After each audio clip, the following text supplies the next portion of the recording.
Umi, saya itu punya guru agama, tapi beliau selalu mengajak saya untuk melakukan hal-hal bersetubuh dengan alasan sudah dinikah siri. Padahal saya tidak merasa nikah, tidak merasa nikah siri dengan beliau karena tidak ada saksi dan wali, hanya pengakuan beliau itu sudah nikah siri. Kalau nggak nurut sama beliau, katanya dikatain nggak bakal barokah kalau kamu nggak nurut. Itu hukumnya bagaimana, Umi?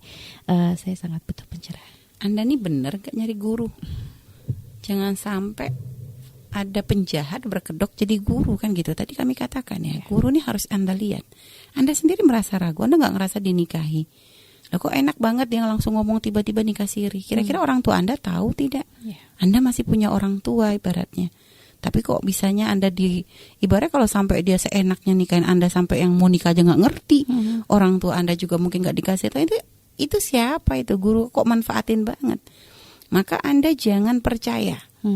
Walaupun dia ngatakan sudah nikah siri, ya, ngancam gak barokah, Anda tidak akan tidak barokah. Bahkan Anda harus lari dari guru yang model begitu. Itu jangan-jangan bukan guru itu iblis nyamar itu takutnya. Na'udzubillah. Tapi Anda sekarang harus, ini yang kejujuran, Anda yang bercerita ya, kami tidak tahu. Tapi kalau memang benar seperti Anda sampaikan, kok mengakui Anda sudah nikah siri, pakai ngancam nanti tidak barokah, padahal Anda gak merasa dinikahi, Anda gak ngerasa ada wali, Anda gak ngerasa pernah ada saksi. Ini nikahnya di mana gitu loh. Artinya Anda harus kapan nikahnya? Ini kan harus dicek apakah orang tua Anda tahu. Jadi jangan mau Anda direndahkan. Jadi guru yang baik tidak akan seperti itu. Kalau guru yang benar tidak akan menjadikan orang itu ragu atau kalau memang dinikahi benar, oke. Kalau tapi tangan Anda harus pastikan dulu ke orang tua Anda benar enggak nih guru. Kalau enak aja ngaku-ngaku, orang ketemu di jalan juga bisa ngaku gitu. Kamu udah saya nikahin loh, gitu kan? Dan masa kita langsung percaya? Ini tapi guru sekarang guru Anda tuh benar tidak gitu loh. Artinya Anda sendiri yang bisa.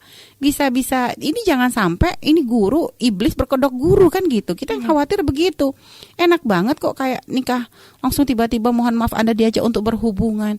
Loh kalau Anda merasa Anda nggak pernah dinikahi, orang tua Anda juga nggak pernah dikasih tahu, tiba-tiba dia ngaku dan Anda nggak pernah ditanya, terus saksi ini semuanya tidak ada, lain cerita. Beda kisah kalau kayak waktu Sayyidina Abu Bakar waktu menikahkan Rasulullah dengan Sayyidah Aisyah.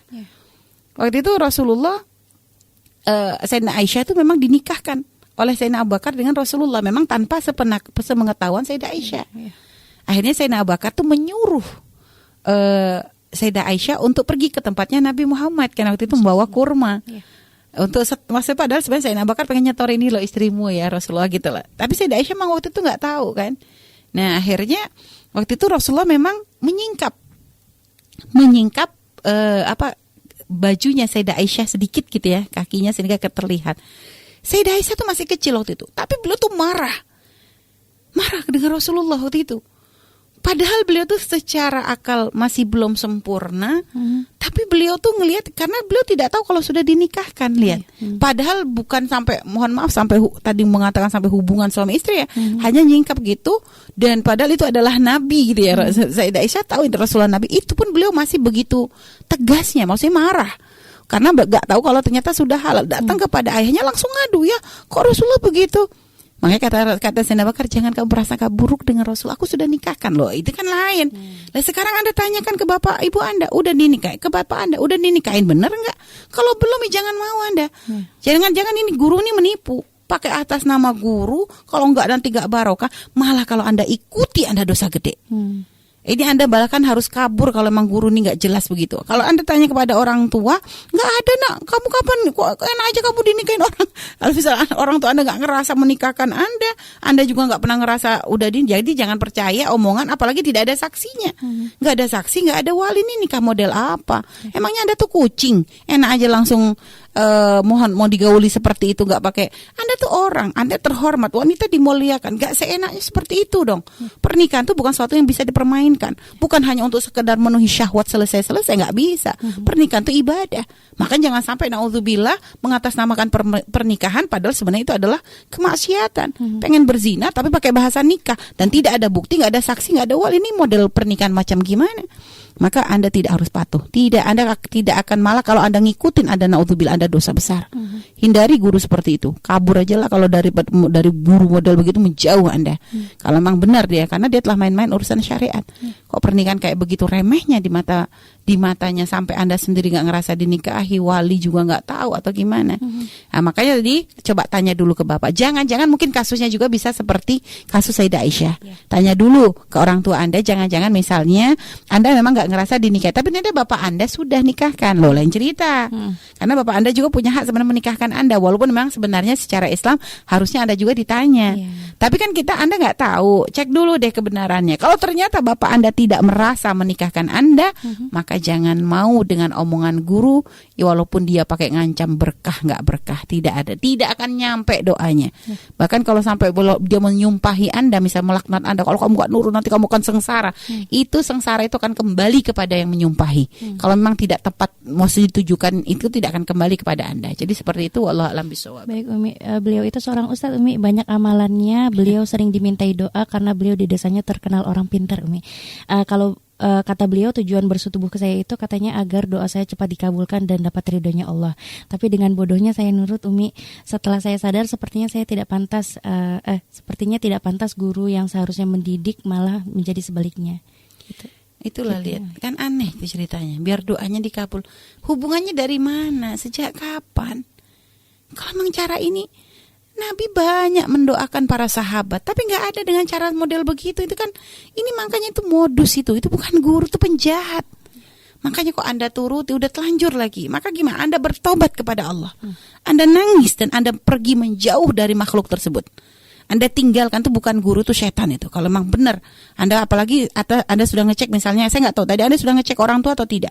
Kalau misalnya Anda sudah ngecek kok ternyata memang belum dinikahi, tapi Anda kok terlanjur sudah menuruti, maka Anda wajib pergi dari tempat tersebut. Menjauh sudah, jangan mau kenal lagi dengan laki-laki tersebut. Menjauh, selamatkan diri Anda, selamatkan agama Anda.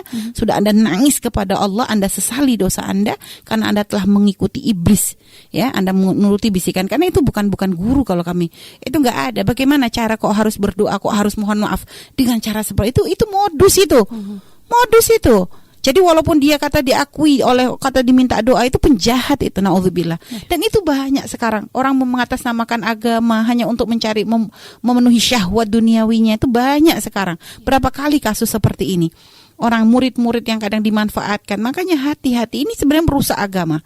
Ini merusak agama, dia pakai nafas. Ini lebih jahat daripada penjahat yang jadi preman pasar itu. Ini lebih jahat karena dia dengan membawa agama. Kok bisa dia berbuat seperti itu, naudzubillah. Apalagi dia katanya ustaz, memberikan nasihat zikir. Zikir apa itu? Jangan-jangan zikirnya pun action semuanya itu. Tidak. Jadi naudzubillah.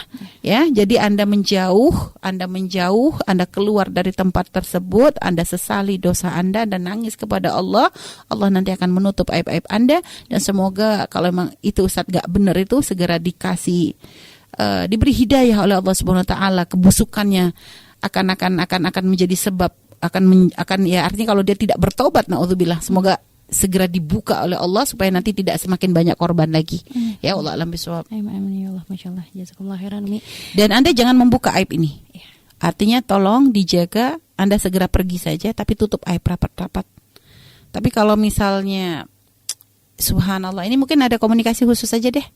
Kayaknya seperti ini karena memang kasus seperti ini, apakah nanti, karena biasanya kan mungkin satu sisi pengen supaya nanti kasus, karena biasa ada kasusnya supaya terbongkar gitu ya. Pengen satu sisi supaya nanti tidak ada korban lagi, tapi satu sisi kan yang dikorbankan adalah Anda, aib Anda tentu akan terbuka, dan itu nanti naudzubillah akan menjadi khawatir nanti ke depan. Makanya seperti ini harus ada komunikasi khusus saja supaya nanti kami bisa mengarahkan untuk seperti apa langkah-langkah Anda ya. Jadi seperti itu, wallahu a'lam bishawab.